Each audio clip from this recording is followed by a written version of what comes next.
y presentar. Esa es la ley INA de migratorio. A ver si escuchamos algo ahí. Bien.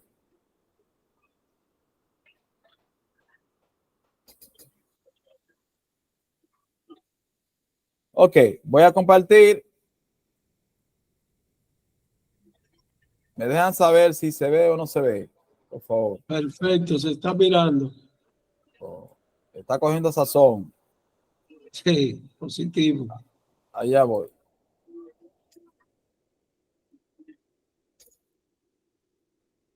Ya estamos grabando. Ya puedes iniciar, mi niña, con la oración.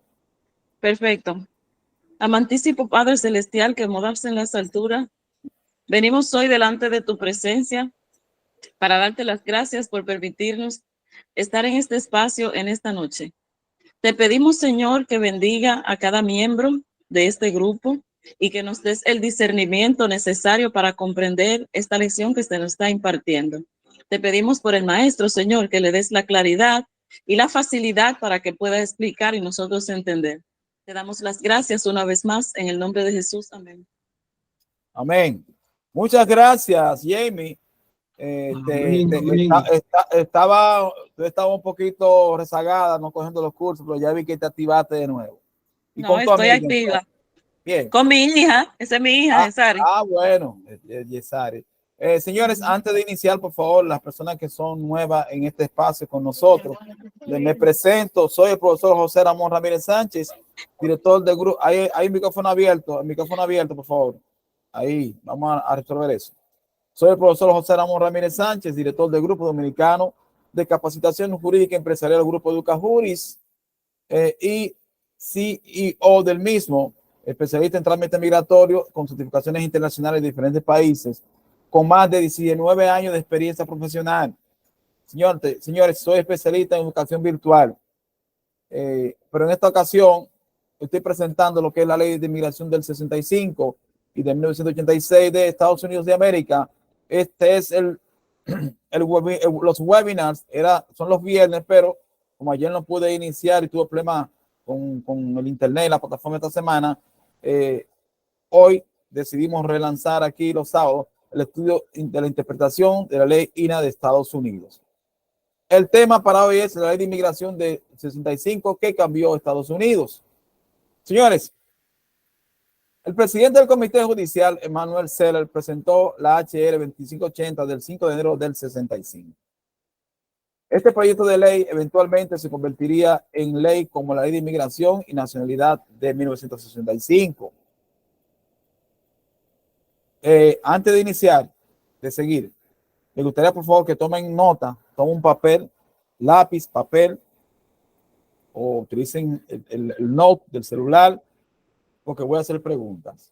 Bien, esto no es un monólogo, voy a hacer preguntas de la lectura de hoy, porque esto es interpretación de la ley INA, no monólogo. Entonces, por lo tanto, no seré yo solo el que estaré trabajando aquí, sino junto con ustedes. Bien, en esta fecha, en una ceremonia en la base de la Estatua de Libertad, el presidente Lyndon B. Johnson promulgó la Ley de Inmigración y Nacionalidad del 65, comúnmente conocida como Ley Hart-Celler por sus dos patrocinadores principales, el senador Philip A. Hart de Michigan y el representante Emanuel Zeller de New York.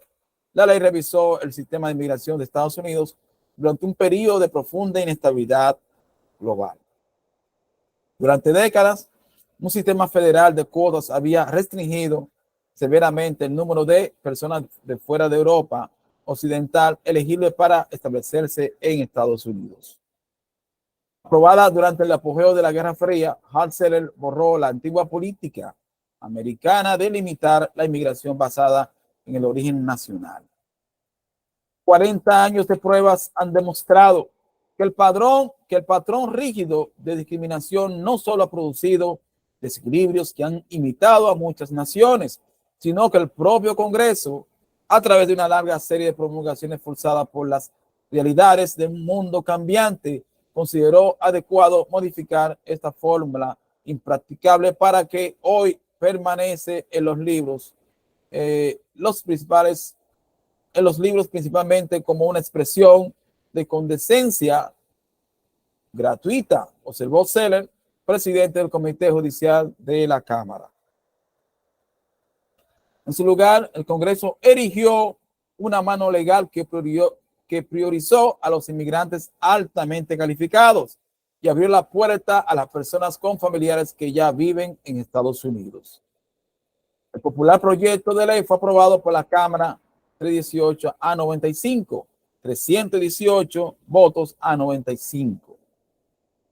La ley limitó el número de visas anuales a 290,000, que incluía una restricción de 20,000 visas por país por año.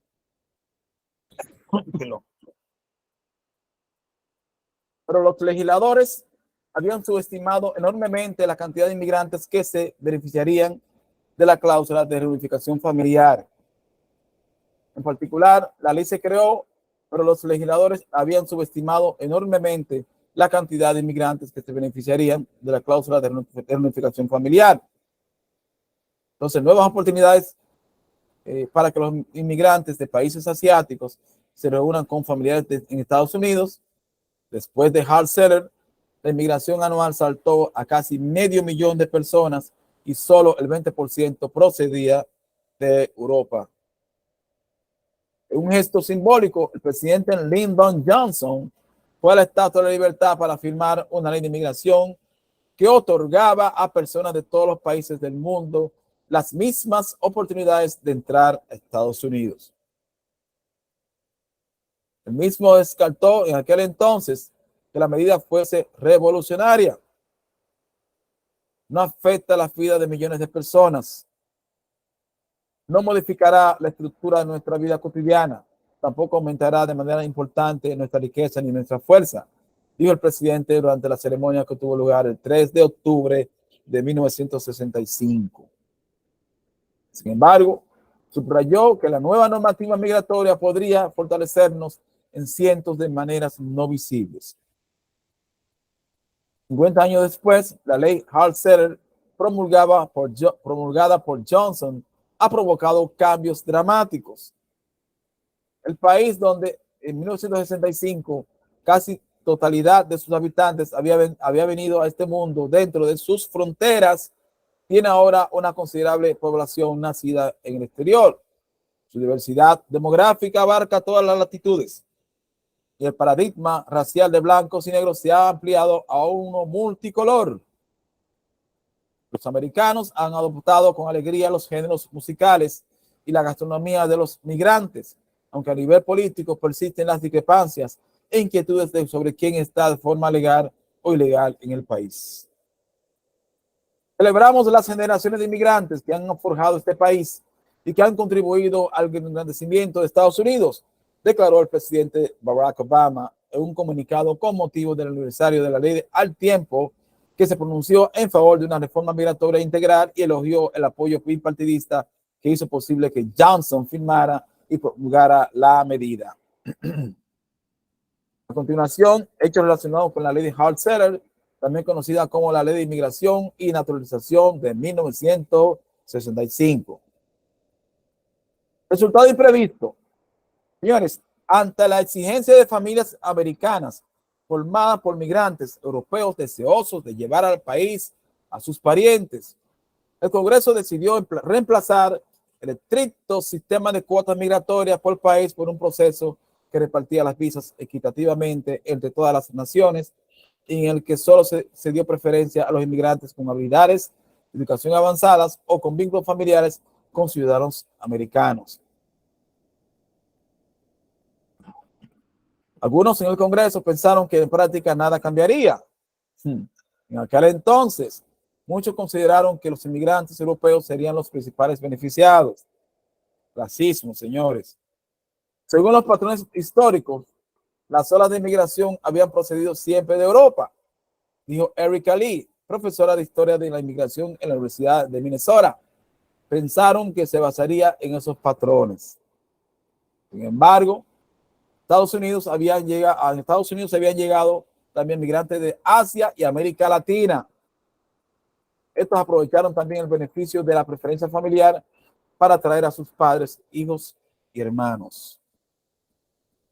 Según un informe del Centro de Investigación Pew, 59 millones de personas llegaron a Estados Unidos desde el 65 y de esos, más de la mitad eran de América Latina y una cuarta parte de Asia.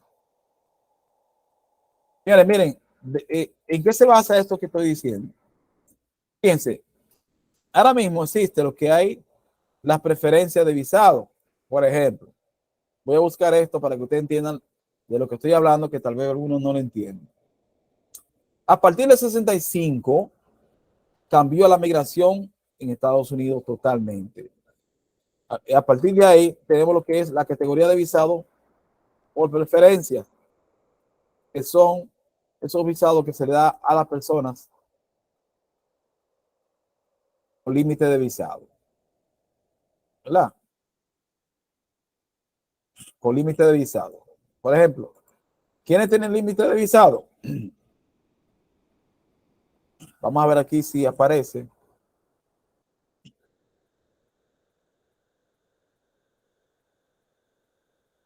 Ok, ahora sí. Miren, cuando hablamos de preferencias, ellos pensaban que con esa ley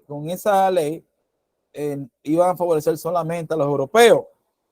Pero sin embargo, cuando aprobaron esta política migratoria a partir del 75, miren, la preferencia es lo siguiente. Por ejemplo, los familiares elegibles para solicitar una tarjeta de residente permanente están descritos en la siguiente categoría de inmigrantes preferenciales basados en las familias. Por ejemplo, hablamos de referencia.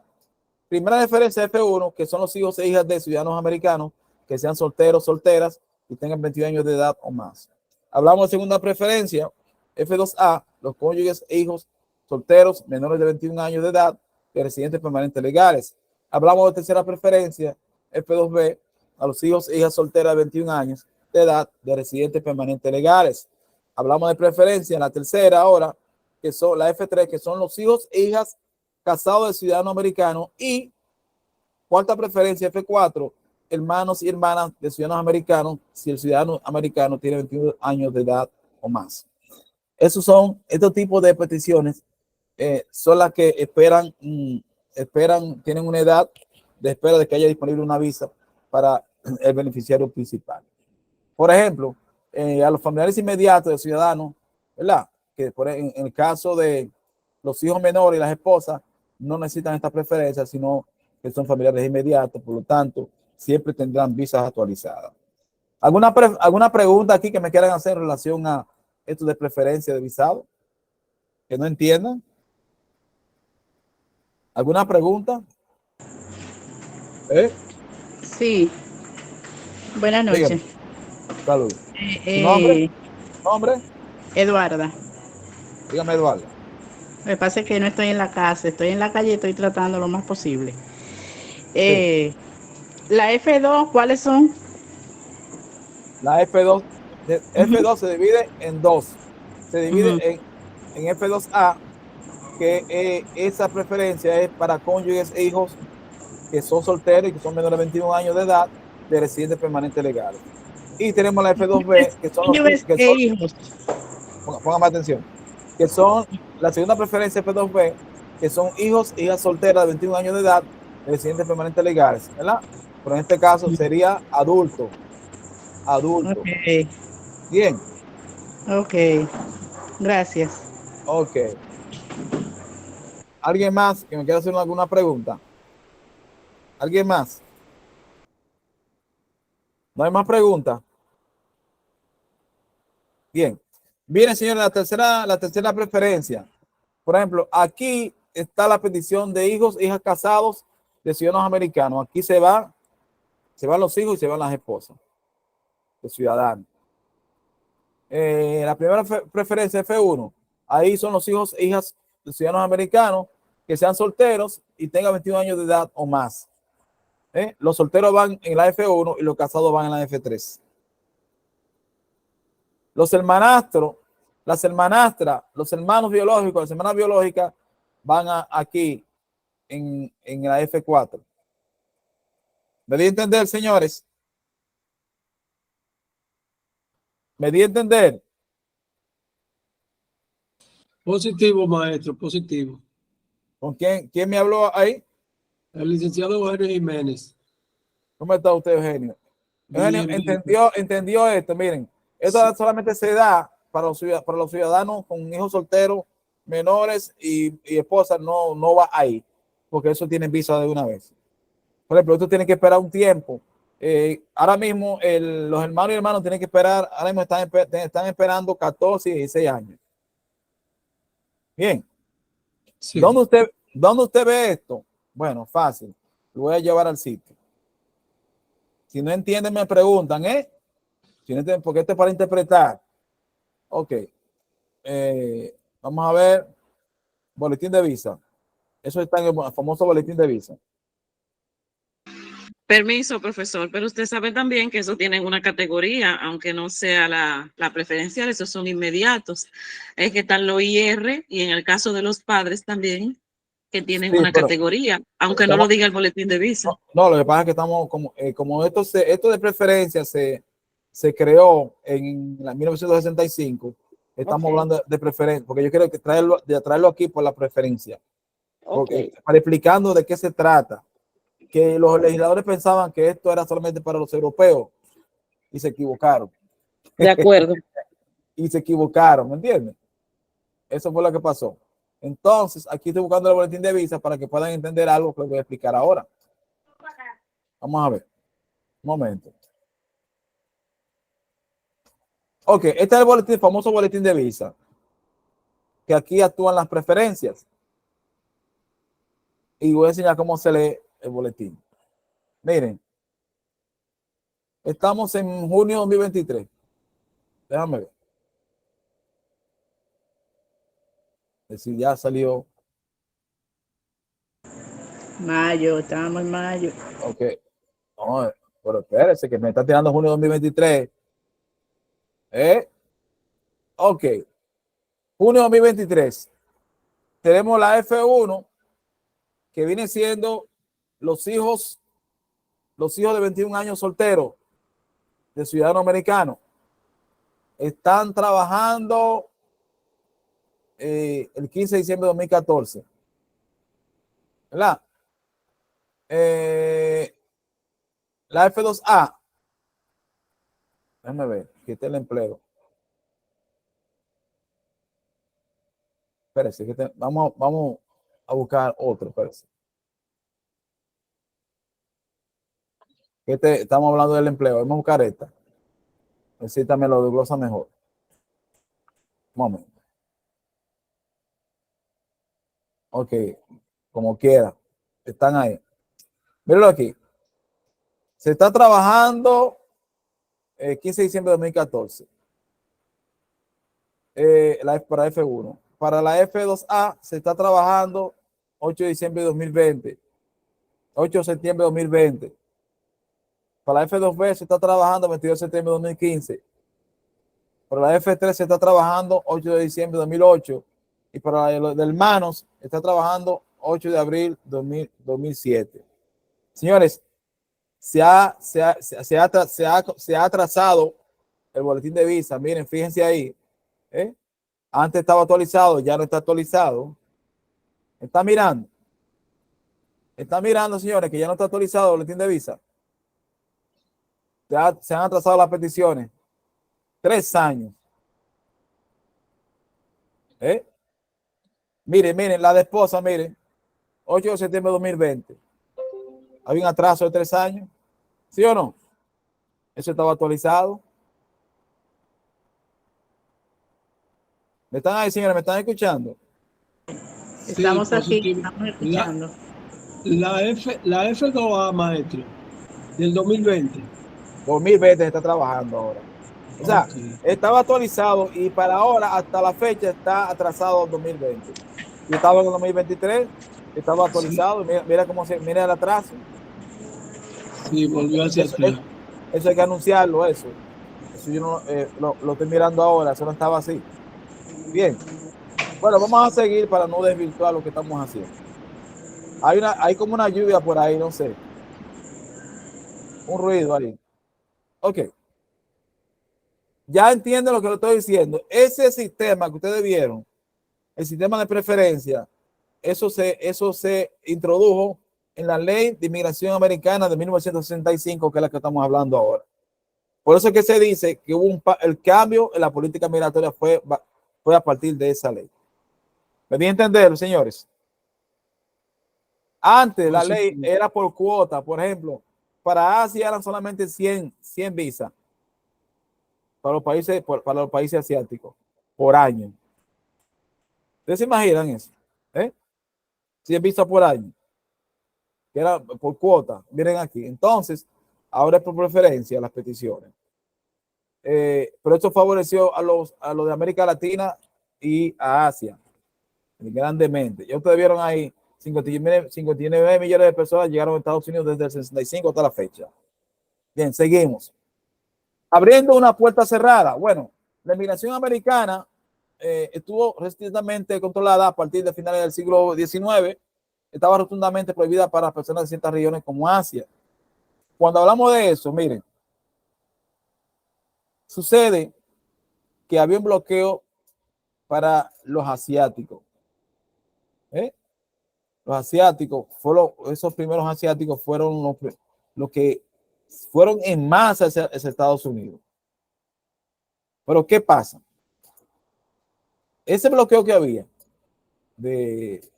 contra los asiáticos tuvo problemas con Japón y también con los filipinos, porque los filipinos eran colonias de Estados Unidos, pero como quiera tuvieron problemas. ¿Qué pasó con Japón? Japón se incomodó y a las empresas americanas le subieron los aranceles allá en Japón y fue afectada grandemente. ¿Qué pasó con Japón? Japón no estaba incluido, tenía unas negociaciones especiales con Estados Unidos, pero no, aunque no le competía a Japón el tema del bloqueo contra la inmigración asiática, como quiera ellos se lo cogieron para ellos el pleito, ya que realmente muchos países asiáticos no podían, los ciudadanos de países asiáticos no podían ni nacionalizarse en Estados Unidos ni obtener visa para Estados Unidos. Bien, ¿qué pasó? Hubo mucha protesta en organizaciones internacionales, en Estados Unidos hubo mucha protesta también por organizaciones ONG de Estados Unidos que no apoyaban ese asunto, y ONG, y también organizaciones y países hasta de África, de Asia y de Europa en contra de esa exclusión que había con los asiáticos. Bien, pero eso le afectó grandemente a la economía americana. Señores, les voy a decir algo. Cada vez que hay un problema migratorio, un bloqueo migratorio hacia los migrantes, le ocasiona a Estados Unidos una gran baja económicamente, porque lo que hacen esos países es que le declaran la guerra económica a las empresas que están en esos países, subiendo los aranceles y desquitándosela con ellos. ¿Qué le parece, Eugenio? ¿Qué le parece eso, Eugenio? Así mismo es, maestro. Así mismo es. Bien. Seguimos. Desde 1924, una ley de inmigración limitaba el número de inmigrantes procedentes de un país al 2% de la población de esa nación que ya vivía en Estados Unidos en los 1890. Las restricciones se flexibilizaron algo más allá de mediados del siglo XX, pero ingresar al país desde una nación no favorecida continuaba siendo muy difícil, como en los casos de los países asiáticos. Bueno, vamos a ver, ya que terminamos de ver la ley del 65, me gustaría saber qué opinan sobre eso que acabamos de leer, si entendieron lo que yo acabo de leer, para continuar con los demás. Vamos a ver. Opiniones. ¿Qué opinan sobre la ley de 1965 que cambió la política americana? A ver. ¿Qué me dice? Dígame, Corto Real. Dígame, Corto Real. Buenas noches, buenas noches. Saludos. ¿Qué opinas sobre lo que acabo de leer, lo que acabamos de ver? pudiendo entender y reflexionar en cuanto a todo lo que usted ha expresado de una manera magistral, podemos ver que aquí es donde se marca un antes y un después referente a lo que usted precisó, de que anteriormente las visas eran por cuota y en la actualidad es por preferencia. Sabe que ahora cualquiera que tiene una situación, sea de salud o un hijo menor, tiene una preferencia. Entonces, bastante agradecido. Todas estas capacitaciones las aprovechamos al máximo. Muchísimas gracias.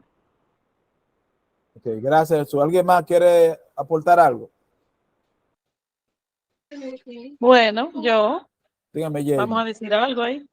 Bueno, vemos el gran avance desde Hart a Johnson, a Lyndon Johnson en 1965, que hubo una mayor apertura y se limitó el tema empezaron con las 20,000, luego las 290 vimos, hasta que eso ha crecido bastante, que pudimos ver que hay más de 50 millones de habitantes inmigrantes en Estados Unidos del 65 para acá, y que no todos son asiáticos, sino que se ha podido diversificar pues esa cantidad de razas haciendo cambios en muchos aspectos, pero usted tocaba la gastronomía y que el americano no se sentía incómodo con eso, o el americano no, el estadounidense.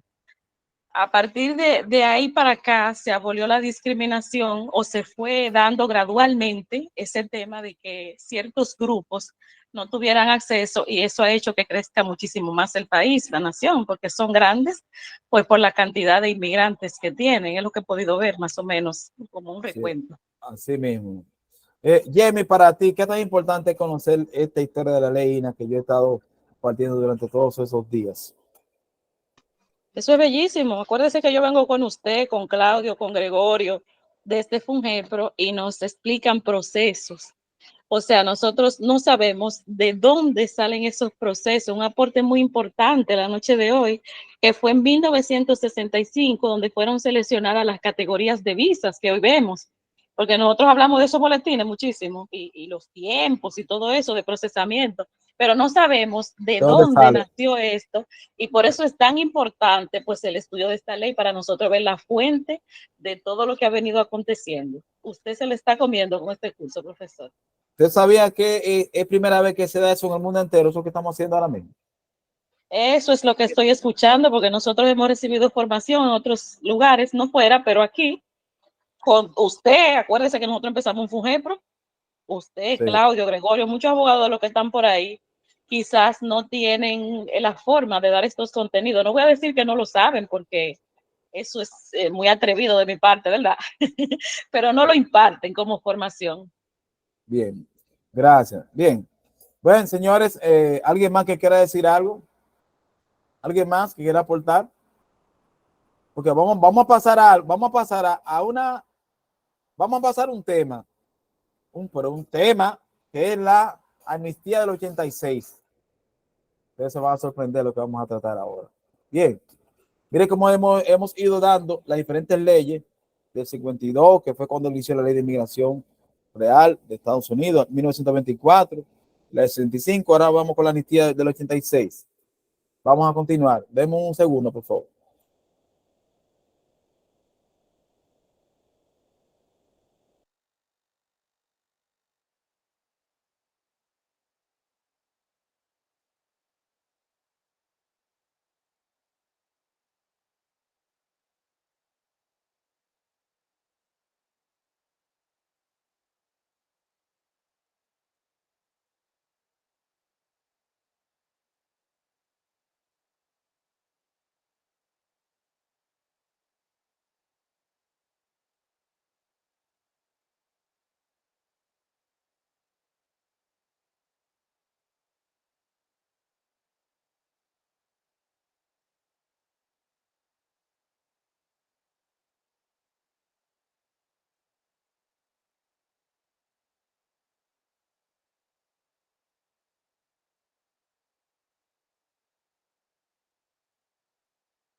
Seguimos presentando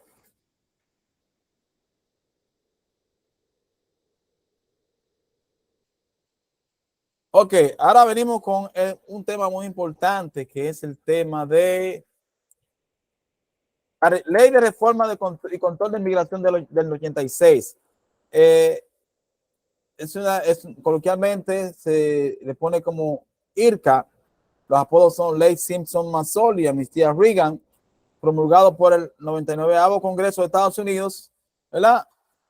Promulgado por Ronald Reagan el 6 de noviembre del 86. Aquí tengo la cita, la ley pública de L999603, los estatutos, estadística 3445, historia legislativa, introducido en el Senado como S200 por Alan Simpson, R-WI, el 23 de mayo de 1985, consideración del comité por el Poder Judicial del Senado, presupuesto del Senado, aprobado por el Senado el 19 de septiembre de 1985, Senado-30, aprobado por la Cámara del 9 de octubre del 86, voto de voz después de incorporar HR 3810, aprobado 230-166, informado por el Comité de la Conferencia Conjunta el 14 de octubre del 86, acordado por la Cámara el 15 de octubre del 86, 238-173, y por el Senado el 7 de octubre del 86, 63-24, promulgado por el presidente Ronald Reagan el 6 de noviembre del 86. Caso de la Corte Suprema de Estados Unidos, McNary v. Haitian Refugee Center y 498.S 479-1991, Reno v. Servicios Sociales Católicos, Inc. 509 US 43-1993. Entonces, y etcétera. Ley de reforma y control de la inmigración del 86.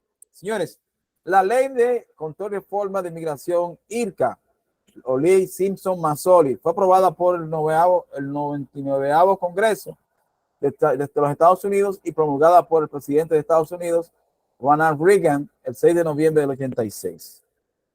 La ley de reforma y control de inmigración modificó la ley de inmigración americana al declarar ilegal la contratación de inmigrantes ilegales a sabiendas y al establecer sanciones financieras y de otro tipo para las empresas que emplearan a inmigrantes ilegales.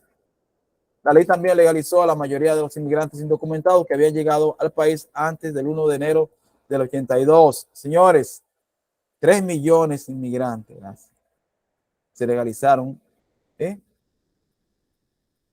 esa fecha. Antecedente legislativo y descripción.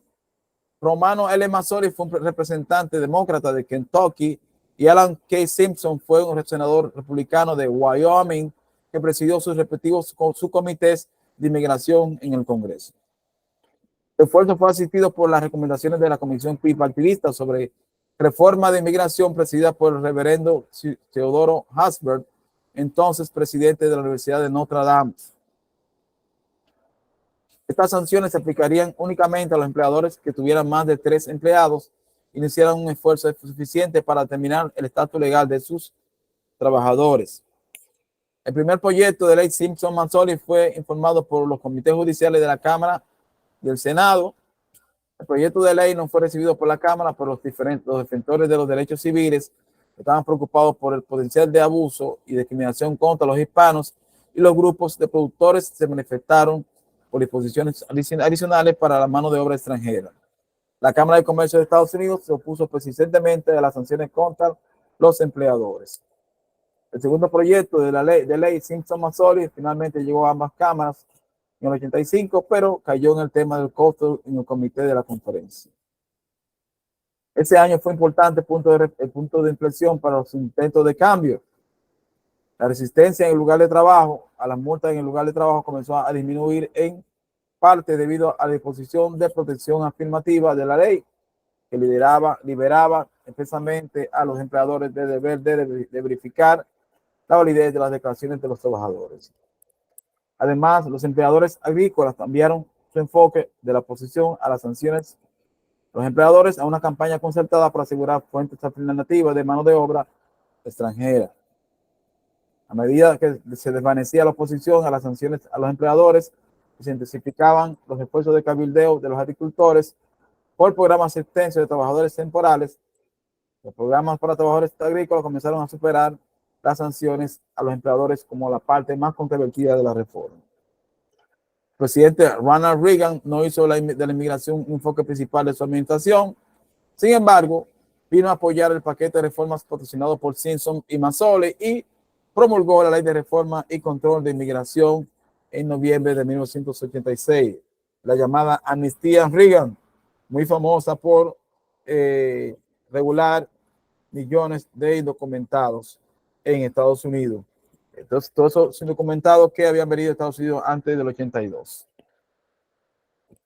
Al firmar la ley, en una ceremonia celebrada junto a la reciente renovada Estatua de la Libertad, Reagan dijo: las disposiciones de legalización de esta ley contribuirán en gran medida a mejorar la vida de una clase de personas que ahora deben esconderse en las sombras sin acceso a muchos de los beneficios de una sociedad libre y abierta.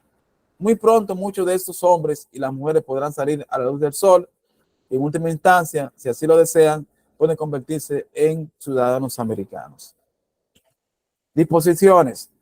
La ley requería que los empleadores atestiguaran el estatus migratorio de sus empleados e hizo ilegal contratar o reclutar inmigrantes no autorizados a sabiendas. Señores, esto que te pasó en el 86 es lo que está pasando con DeSantis ahora. No crea que a DeSantis lo van a dejar tranquilo con esa aprobación en contra de los inmigrantes. Siempre en Estados Unidos hay legisladores para aprovechar el espacio de la política, para hacerse famoso, han promulgado ley en contra de los inmigrantes, pero con el tiempo se va cayendo. Esa ley de la Florida se va a caer, olvídese, se va a caer porque le van a caer arriba a todas las instituciones. Bien, siguiendo disposiciones. La ley requería que los empleadores atestiguaran el estatus migratorio de sus empleados e hizo ilegal contratar o reclutar inmigrantes no autorizados a sabiendas. La ley también legalizó a ciertos inmigrantes indocumentados, agrícolas, estacionales, inmigrantes indocumentados que ingresaron a Estados Unidos antes del 1 de enero del 82 y habían residido allí continuamente sin la sanción de una multa, impuestos atrasados y admisión de culpabilidad. Señores, eso no es verdad que un americano se va a poner a trabajar en agricultura. Eso se le va a caer a ellos porque entonces va a haber una debacle económica. En este caso, ahora mismo DeSantis con esa ley de la Florida ha tenido problemas, está teniendo problemas con Disney. Los ejecutivos de Disney iban a contratar miles de empleados, miles de millones de dólares en un nuevo proyecto que ellos tenían, pero tumbaron todo eso. Incluso van a cancelar muchísimos empleados y va a haber una debacle económica para los habitantes de la Florida. Bien, los candidatos debían demostrar que no eran culpables de ningún delito, que habían estado en el país antes del 1 de enero de 82 y que poseían al menos un conocimiento mínimo sobre la historia y el gobierno americano y el idioma inglés.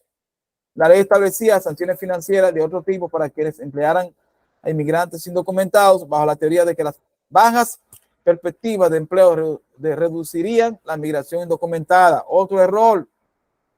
Los reglamentos promulgados en virtud de la ley introdujeron el formulario I-9, que ese es E-Verify, para garantizar que todos los empleados presentasen pruebas documentales de su elegibilidad legal para aceptar un empleo en Estados Unidos. Al dividir la categoría de visa H2 creada por la Ley de Inmigración y Nacionalidad del 52, la ley del 86 creó la categoría de H2A y visa H2B para trabajadores temporales agrícolas y no agrícolas respectivamente. Miren, en el 52 se crearon esas dos categorías, la H2, se creó la categoría H2, que se dividió luego en 2A y en 2B. ¿Cómo? ¿De qué se trata la H2A? Se trata de la categoría de visa para trabajadores temporales en el tema de la agricultura. Y los no agrícolas serían los H2B, que son los trabajadores, por ejemplo, los técnicos, los que trabajan en los salones de belleza, los que trabajan cargando cajas, los patanistas, los que trabajan en servicio al cliente, los que trabajan trabajando con pescado, ¿verdad? Cortadores de pescado, ese tipo de cosas. Los que trabajan en fábrica, trabajo de oficio, mecánico. Por lo menos ese tipo de cosas. Bien. Seguimos. Acción ejecutiva de Reagan. La ley de reforma y control de inmigración no abordó el estatus de los hijos de inmigrantes indocumentados que eran elegibles para el programa de amnistía. En el 87, Reagan usó su autoridad ejecutiva para legalizar el estatus de los hijos menores de padres amnistiados bajo la reforma migratoria, anunciando un aplazamiento general de la deportación para niños menores de 18 años que vivían en un hogar con ambos padres y ambos padres legalizaron o con un padre soltero que se estaban legalizando. Miren, señores, miren la importancia de esta amnistía. Todas esas personas que estuvieran bajo esa amnistía, esas personas que vinieron a Estados Unidos antes de 1982, eso le favoreció a los derivados, tanto a las esposas como a los hijos. Y todo el que vino por ahí. Es decir, que esa amnistía de Reagan fue una ley que favoreció a una gran cantidad de inmigrantes y sus familiares en Estados Unidos. Bien, ¿quién se acuerda de esa ley? ¿Alguien de los que están aquí tuvo conocimiento de esa ley del 80? La amnistía de Reagan. Parece que no. Bien. Señores, miren. Esta acción afectó a unas 100,000 familias. El impacto de la amnistía. La aprobación de la Ley de Control y Reforma de Inmigración del 86 permitió actualizar la fecha de registro. El registro de Estados Unidos es una estipulación dentro de la Ley de Inmigración que permite a los inmigrantes indocumentados soliciten el estatus de residente permanente si ingresaron al país antes de la fecha de registro establecida y han permanecido en el país desde entonces, junto con otros requisitos específicos. Miren, el llamado registry, la ley de registry, ¿qué es eso? Registry, esa es la ley que te permite legalizarte en Estados Unidos cuando tú has estado en Estados Unidos durante hace 30 o 40 años atrás. Eso se hace con los 245I, que luego yo voy a dar eso para que ustedes entiendan de qué se trata eso. Pero se llama ley de registry. ¿Bien? Esta disposición fue promulgada a través de la ley de registro del 99 o ley registry del 1929 y ha sido actualizada 4 veces desde entonces. IRCA cambió también la fecha de registro del 30 de junio del 48 al 1 de enero del 72, lo que permitió la legalización de casi 60,000 inmigrantes indocumentados solo entre el 86 y el 89, señores. Todo el que entró antes del 72, hoy, a la fecha, puede legalizarse. ¿Estamos claros? Seguimos. La fecha de registro no se ha actualizado desde entonces, lo que ha resultado en una disminución exponencial de inmigrantes elegibles para un camino a la ciudadanía a través de la disposición de fecha de registry.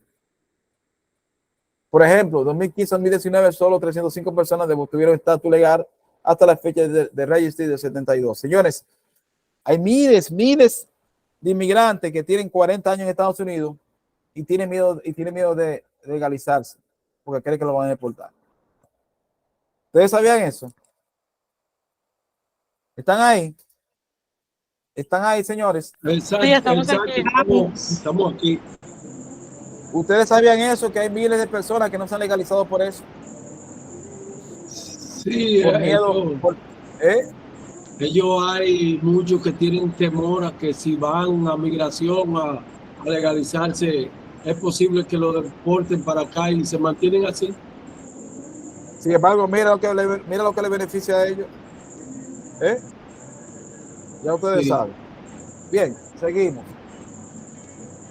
Varias figuras políticas y activistas de inmigración abogan por un adelanto de la fecha límite de entrada actual, lo que pueda permitir la legalización de millones de migrantes indocumentados a largo plazo.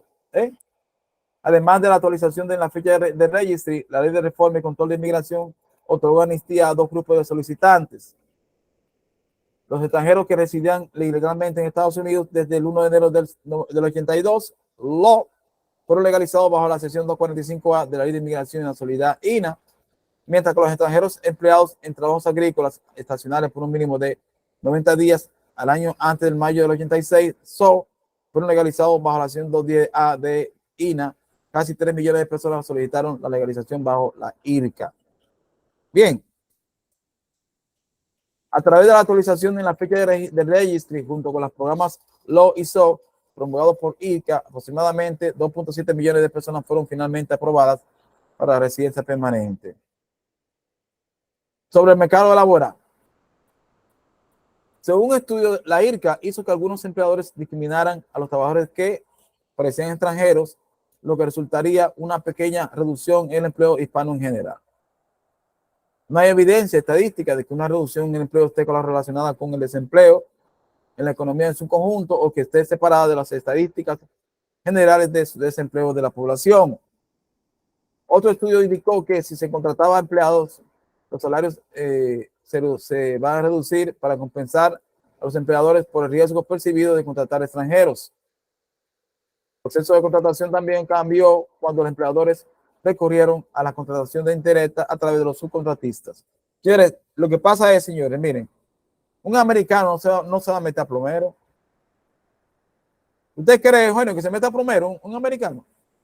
Muy difícil, muy difícil, muy difícil. A bregar con ese fecales. Muy difícil. Y puede ser que aparezca uno, pero muy difícil. ¿Usted cree que un americano se va a meter en esa plantación de arroz donde están esas sanguijuelas, a que se lo coman vivo y los mosquitos? No, no saben de esa parte agrícola, no se van a meter nunca. ¿Usted cree que un americano se va a meter a recoger basura? ¿Un americano se va a meter a recoger basura?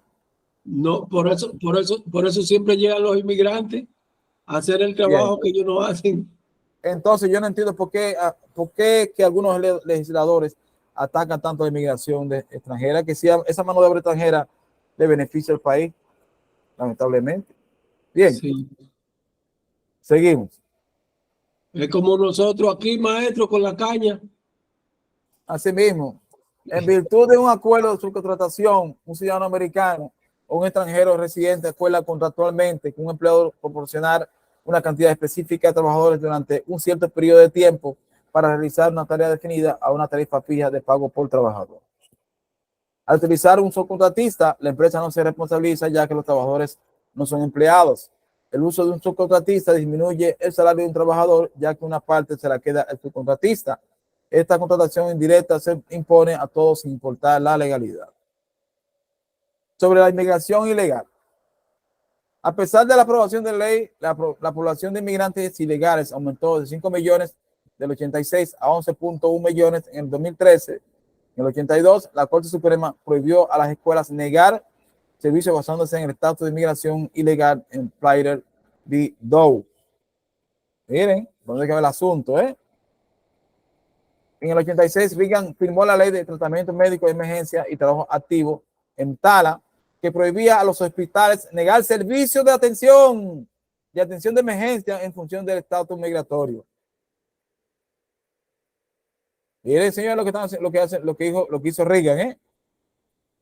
La inmigración ilegal ocurre cuando una persona ingresa a Estados Unidos de cualquier manera sin la inspección del personal fronterizo o al quedarse más tiempo que una visa temporal. Los investigadores y las instituciones encargadas de hacer cumplir la ley de inmigración utilizan datos de aprehensiones para estimar la cantidad de inmigrantes indocumentados presentes dentro de Estados Unidos que puede o no resultar en un arresto. Los años posteriores, IRCA 86-89, la inmigración ilegal disminuyó ligeramente antes de volver a los niveles anteriores a IRCA. Múltiples estudios de la disminución estiman la disminución inicial como resultado de la legalización de inmigrantes previamente indocumentados que cruzaron ilegalmente de un lado a otro entre Estados Unidos y México continuamente, lo que se conoce como inmigración circular, y ahora pueden hacerlo legalmente, evitando posiblemente la detención. Un estudio a largo plazo, publicado en 2011, analizó las detenciones en la frontera entre 77 y 2000 y encontró que la década posterior al programa de amnistía de IRCA, las detenciones a lo largo de la frontera y México se disminuyeron ligeramente. ¿Por qué se disminuyeron? Porque se legalizaron los inmigrantes, señores. Miren, Muchas personas creen que poner control en la frontera se va a disminuir la inmigración. Eso es mentira. Al revés. Al revés. Ha aumentado la inmigración ilegal. Ha aumentado la inmigración ilegal y se ha demostrado. Se ha demostrado. Seguimos.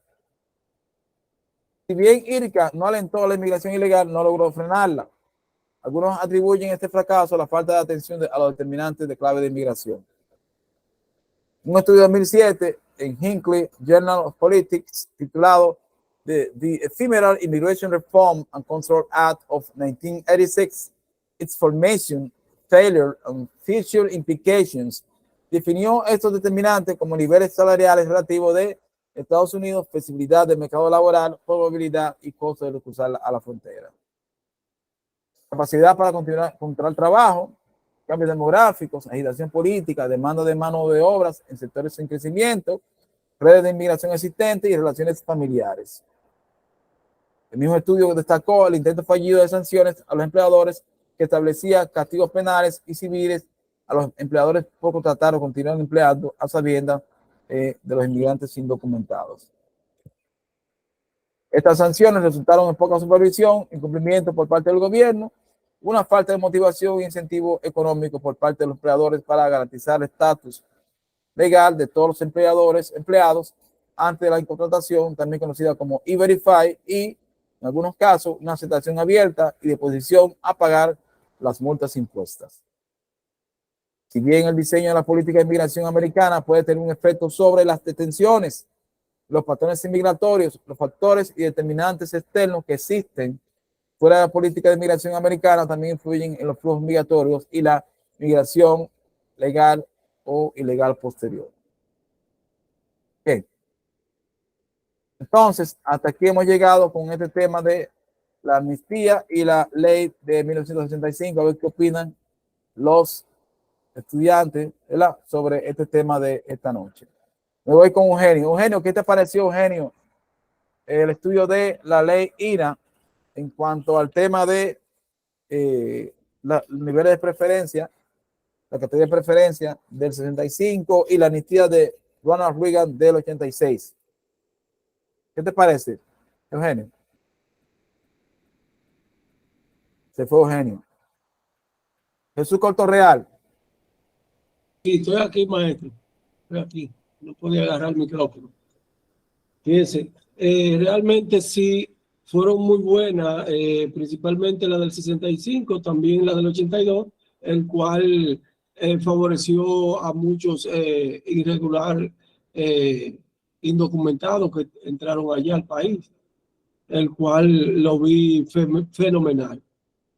Aún hubieron algunas decisiones que también no fueron muy favorables, pero tuvo buena acogida. Ok, bien. Puerto Real, ¿qué te opinas? Excelente, excelente. ¿Cómo te vio la diferencia entre la 65 y la 86? Bien. Eduardo Santana. Dígame. Dígame, Puerto Real. Está marcada la pauta en cuanto al... Se me fue el hombre.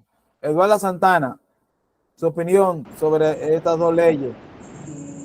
Bueno, las dos en su momento beneficiaron porque se regularon muchas cosas en cuanto a que se creía también que la ley iba a ser en base al racismo, que iba a ser nada más para los europeos. No fue así, fue para todos, incluso como usted dijo, profesor, que los asiáticos tuvieron mucho beneficio de esa ley. En cuanto a la del 86, sí, cuando usted preguntó no me dio tiempo. Sí, yo había oído, sí, yo supe que de la amnistía, que mucha gente se benefició. mucha gente, que había asimismo estaban ilegal con hijos pequeños y pudieron regularizar su estatus en Estados Unidos. Pero también en cuanto a cuando estaba racionada, que eran 100, por ejemplo, a Asia, por ejemplo, que le daban 100 al año. Eso se normalizó, pero a ellos, aunque nos convino a nosotros, a los países que estaban racionados, que creo que era todos, ¿verdad? Había una ley que era ley de exclusión asiática, que no permitía que los asiáticos le dieran más de 100 visas. Los países asiáticos. A los asiáticos, ok. Sí. Pero entendemos también que a los Estados Unidos, aunque a nosotros no nos da tanta brega entrar a Estados Unidos, tiene su desventaja para ellos, pero también tiene su ventaja, porque a ellos le conviene, porque no es lo mismo las remesas, no es lo mismo aquí el que va a Estados Unidos, que va a trabajar, y como estaba usted diciendo, nosotros trabajamos en lo que sea, y más cuando estamos ilegal. Imagínense, es igual que como dijo el colega Eugenio, dijo, como somos nosotros aquí con la caña, usted ve, el trabajo sucio, el trabajo pesado es más para el ilegal que para otros. Bien, gracias, Eduardo. Ok, Jamie, ¿qué opinas de estas dos leyes, 65 y 86? ¿Cómo tú has visto esto? Bueno, ya decíamos ahorita que la del 65 fue la que más apertura dio, porque venimos con el tema desde el 1924, desde antes, pero en el 1924 fue que empezaron las modificaciones. Y ya en el 65 fue un gran avance, porque hasta dividieron las categorías de visas. Y en el 86, ¿qué le digo? Más de 3 millones de inmigrantes consiguieron legalizarse. Y hasta la fecha todavía pueden hacerlo a través del formulario 245I y la multa de los $1,000. Pero eso parece que no está muy socializado, porque como usted dice, mucha gente que tiene más de 40 años en Estados Unidos, pues tiene miedo de presentar la solicitud. Pero eso existe y qué sé yo lo Pero veo. Jamie, tú estás estudiando, Jamie, me di cuenta por algo. ¿Por qué? Mencionaste el 24, pues te quedó el 52, 24, 52, 65. Me está hablando del registry 245i. Estás estudiando, mi Ajá, niño. Ya me di cuenta que estás exactamente. estudiando. ¿Eh? Estamos en esto, ¿Eh? estamos en esto. Y ¿Tú nada, imaginas? dígame, Dígame. No, dígame. pienso que la migración ha tenido un gran avance por todas estas reformas que han sometido, pero todavía estamos esperando a que siga eso, porque todavía hay muchas personas que están sin documentos en Estados Unidos y más ahora con el tema de la vuelta de México. Algún bajadero habrá de buscarse porque se ha incrementado más que nunca la migración en los últimos años. Pero Esperamos que el Congreso pues trabaje para que haya alguna flexibilidad en lo adelante. venimos entonces la próxima clase, vamos a venir con la ley Patriot y la ley entonces también y el tema del 11 de septiembre. Entonces vamos a venir con eso, el tema del terrorismo, y venimos luego con las órdenes, los decretos, las órdenes ejecutivas, y luego entramos de lleno ya a lo que es la ley INA con el tema de las enmiendas. Bien, vamos a trabajar todo, no se nos va a quedar nada. Es decir, señores, los que están presentes, siempre hay gente nueva. Miren, esto que estamos haciendo hoy, déjame preguntarle a Yoleni Lazara. Yoleni, ¿tú entendiste lo que hicimos hoy? Yoleni, no puede hablar por eso. Yesari, ¿entendiste lo que hicimos hoy, Yesari? Yoleni, ¿puedes hablar? Bueno, les decía que el estudio de la ley INA. Sí, profe. Ok. El estudio de la ley INA, Profe, dígame. sí, comprendí. Lo que pasa era que tenía problemas con el micrófono. Ok. ¿Entendiste en qué se basa lo que estamos dando hoy, verdad? El estudio de interpretación de la ley de inmigración americana.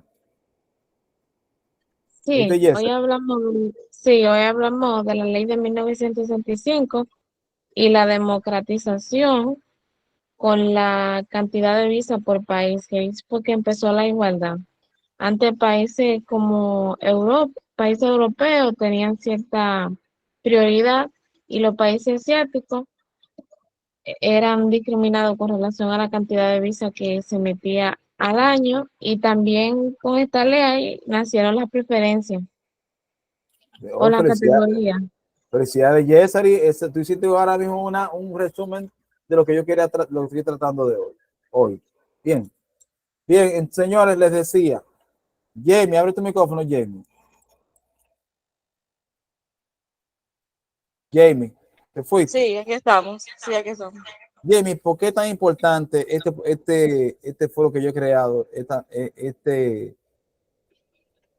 curso que yo he creado Bueno, porque para los nosotros lo gestores? que queremos dedicarnos, pues, a los gestores, exactamente, uno que tiene estudios en esto y hasta maestría en campos relacionados, como en mi caso, no teníamos en verdad el origen de donde sale todo eso, que uno tiene que trabajar en el día a día y hablar.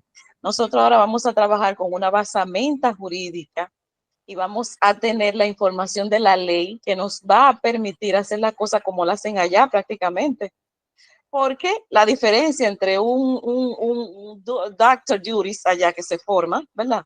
O un paralegal que va 2 años a estudiar y ellos ven la ley, es que nosotros aquí no la vemos. Aquí nosotros somos simples gestores viendo esto por encima, pero yo siento que con este estudio se ha profundizado y vamos a entender el origen de todo. El que se quiere dedicar a esto tiene que coger esto para afianzarse en la basamenta jurídica de este tema.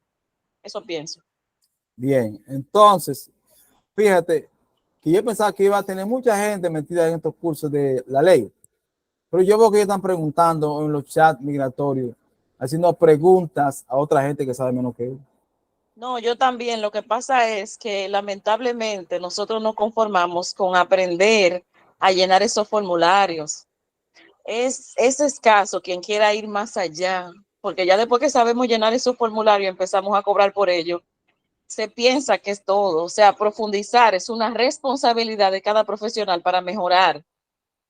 Eso yo Bien, no creo que sea muy popular. bien. Yesari, dímelo, Yesari, Debo. Yesari, iba a decir algo. Bien. Ok. Eugenio. Ok, ya dímelo, Yesari. Ya.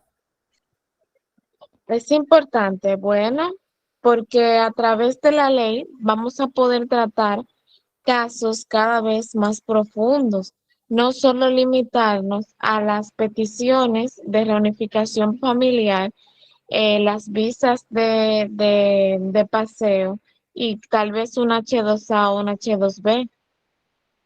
A través de la ley podemos tener marcos más complejos de situaciones de perdón migratorio, de otra solicitud de visa, o sea, más profundidad a nivel jurídico, saliéndonos un poco de la simple solicitud de visa o de residencia. Bien. Gracias, Yesari. Bien. Eugenio Jiménez Siniega. ¿Qué opina del estudio de esta ley INA, la ley migratoria americana? ¿Qué opina usted sobre eso? ¿Qué importancia tiene para usted estudiar esto?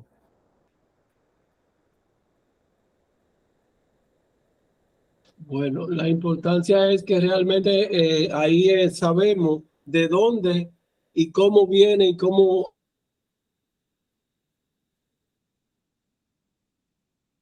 Se fue el hombre. proviene la ley INA, cómo son los proyectos, cómo comenzaron, cómo se comenzó. Gracias.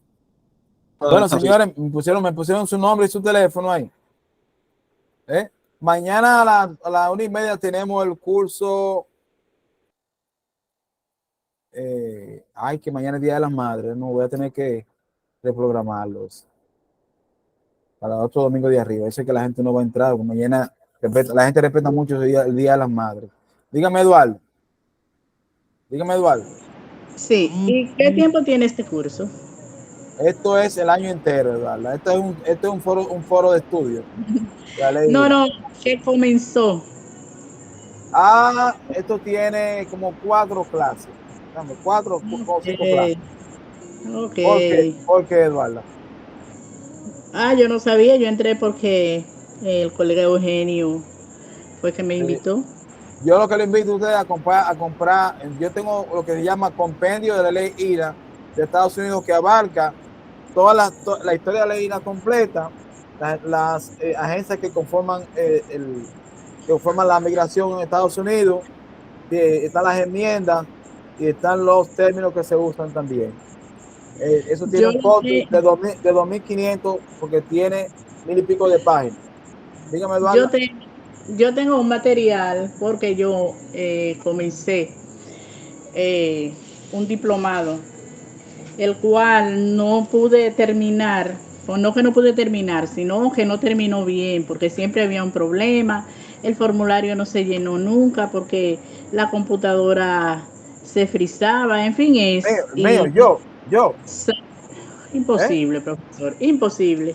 Ya. Y salí vacía de ahí, pero sí tengo el material. No, es que ese material fui yo que lo he creado, Eduardo. ¿Oíste yo, Eduardo? El que yo tengo.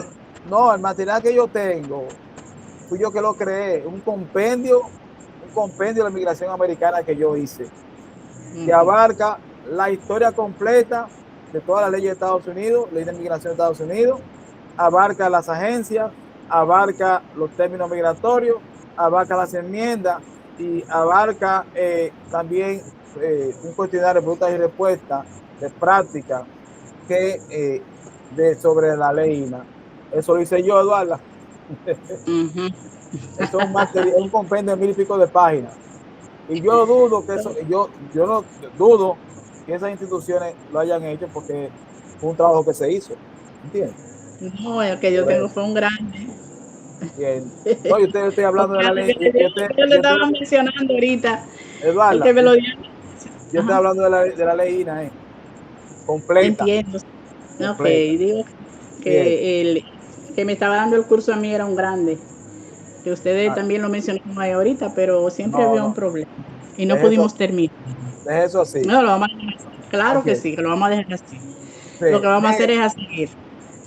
Usted dijo que para la próxima clase vamos a tocar el tema de la ley Patriot. Ley Patriot, ley patriota. Ley patriota. Sí. Entonces vamos también a trabajar el tema de lo que del basado en el terrorismo. Lo que pasó allá en septiembre, ¿verdad? De 2011, ¿verdad que sí? El 9/11. Lo del 9 El de septiembre. Ok. Bien, sí, señores. Eugenio, Jesús Cotorreal, Eduarda, Jamie, Yoleni, Luis Manuel Johnson, Jessa Lee Devil, Robin Guerrero Sosa. Señores, nos vemos en la próxima entrega. Muchas gracias. Dios me le bendiga. Amén. Gracias a usted. Pasen buenas noches. Okay. Buenas noches a todos. Igual. Igual.